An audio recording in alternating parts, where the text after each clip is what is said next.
On many issues, this government talks a good game, but isn't so good at delivering. And delivering new schools and the actual buildings for those schools is one really spectacular failure in that regard.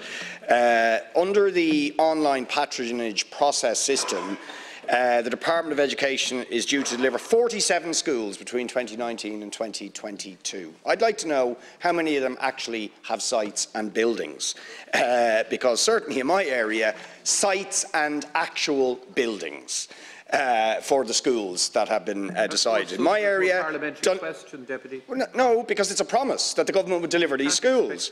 Dunleary Educate Together has a site, no building. Sallinoggin Educate Together, no site, no building. Gaelscoil Line, still waiting on a permanent site. Red Door Special School, operating in prefabs for over a decade. Gaelscoil Forick, 20 years in prefabs, waiting for a site. Blackrock Educate Together has a site, but no building in temporary accommodation. That's just in my area. Thank you.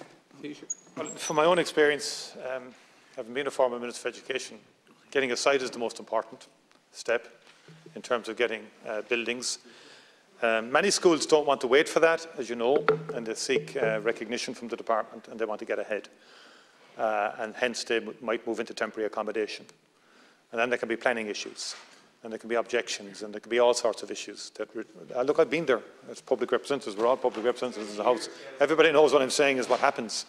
And the most important, in my view, step is to get the site, to be honest with you. At least when we have possession of a site, either the patron or the government, through the department or through ETBs or through patrons, we can then start design and build and so on. Thank you, Taoiseach. But I think that there's wider issues in terms of how we start the whole process. Regional group, who's